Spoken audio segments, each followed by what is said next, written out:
Hello everyone, welcome to Dev Talk.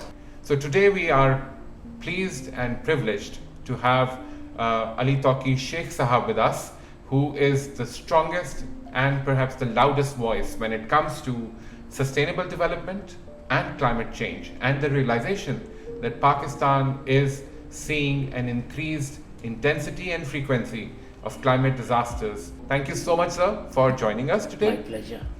Sir मुझे ये बताइए कि how is climate change likely to impact the development efforts, be it the resources, be it the human resources or financial resources that we keep investing in our society for a sustainable development shift.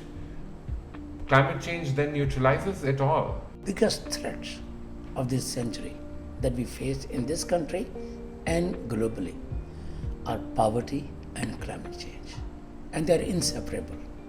We cannot win one battle without winning the other. If they are poor, they are likely to be more vulnerable to climate change and climate disasters, and discrimination and climate injustice.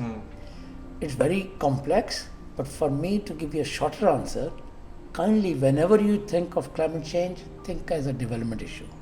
And whenever you think of a development issue, think there are two classes of people: those who are more fortunate, those who are less fortunate. As always, you bring in a very interesting perspective when you say that climate change is not a scientific issue, it's a development issue. So our job is to protect our people, Right. our children, our women, our poor, our minorities, and so on and so forth.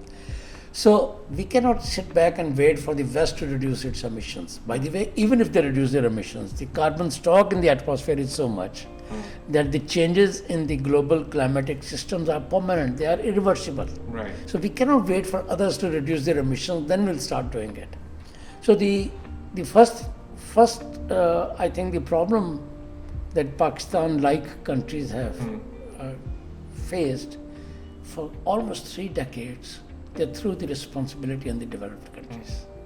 And even today, the COP negotiations and UNFCCC and rest of it are about the bickering, but they have tried to transform their economies. Right. While we have wasted 3 decades waiting for them to play their role.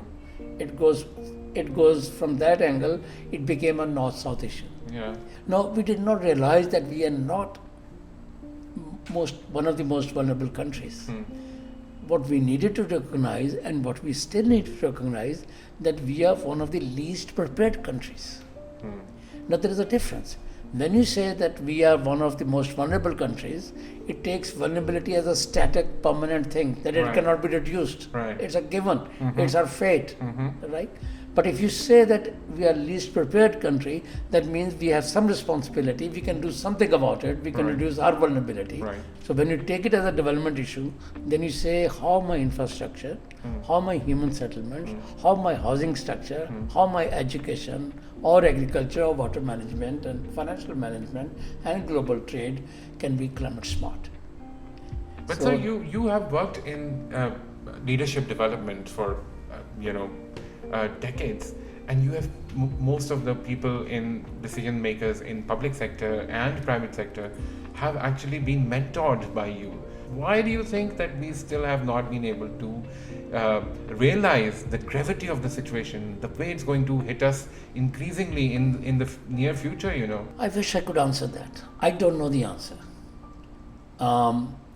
Countries need many more voices than one.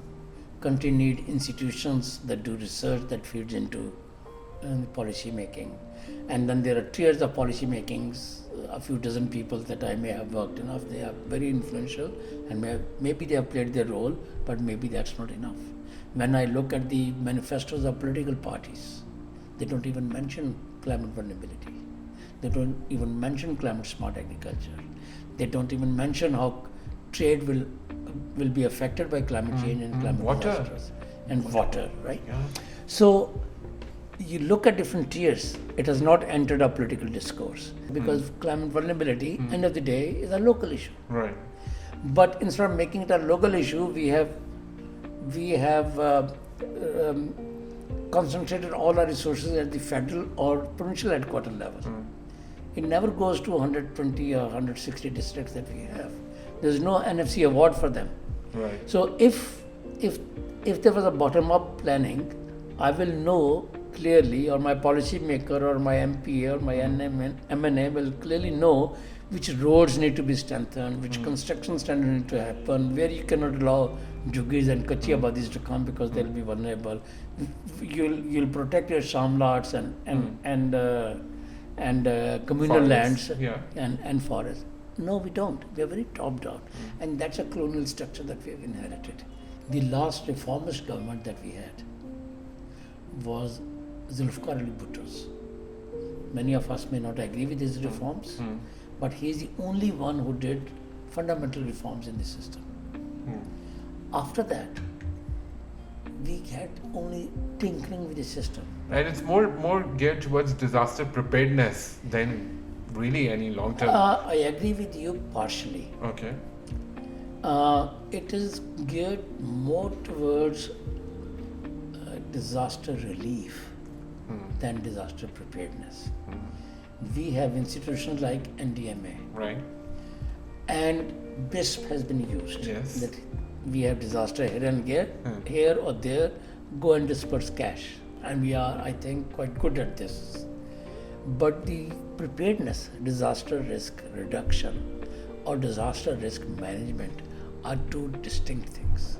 Disasters is a small manifestation of a bigger change. Disasters that we see are very damaging. The suffering, human suffering is very high, the economic cost is very high, and the cost of recovery and reconstruction and rehabilitation is very high. But it is a downstream result of a bigger process. Right. Bigger process happens because of one thing: temperature increase and precipitation, which means the climatic changes in the weather systems. Right.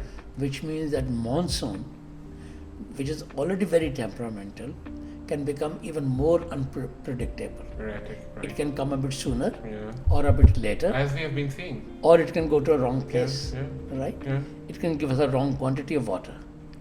So, what if monsoon changes by a few weeks in one way or the other, or it visits geographies which are not traditionally monsoon geographies? Right. That has begun to happen, that the system change. And temperature change is that if your crops cannot survive on a temperature which is more than your average range, Right. or less than your average range, that means you are threatening your food security. Right.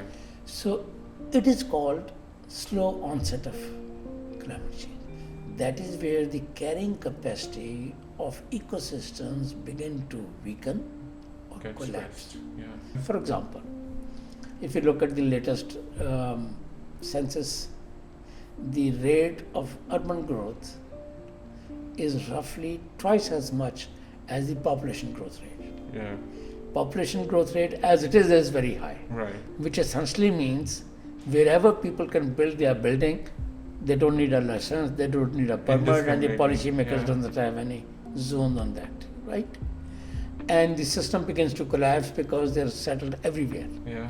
And it becomes very expensive to manage such a system like this. So as we stretch our human resources, allow them to grow in an unplanned fashion, Yeah. the cost of development increases. Since the carrying capacity of the ecosystems is depleting, they move to urban areas. Right. That's why the urban areas are growing at twice the rate. And when they grow in that sense, it's a result of depleting natural resources and their carrying capacity. People don't have the livelihoods Yeah. in those areas. They cannot sustain their income there. So they come to urban areas. This reflects the depleting capacity of our ecosystems. If you look at cropping patterns, it is going, whatever we are growing, it is moving from non-traditional areas to new areas. From traditional areas to New non-traditional areas. areas, Yeah. new areas. So we are growing cotton by way of example, let's say in southern Punjab and parts of Balochistan. That is prone to Koh-e-Suleiman flooding, Right. right? So every year we have begun to lose A large part of the crops. cotton there. Yeah. So the cropping patterns changes because of slow onset. Yeah. So is the water availability has become much more unpredictable. We don't know the system will give us more water or less water in coming decades. The predictions are that the glaciers will melt, more than 2/3 of them, in next 7 decades. And then what? And more than 70% or 80% of Pakistani water is the glacial melt. So we lose that water. What do we do? So there are bigger challenges, bigger questions that are emerging because of slow onset rather than the disasters.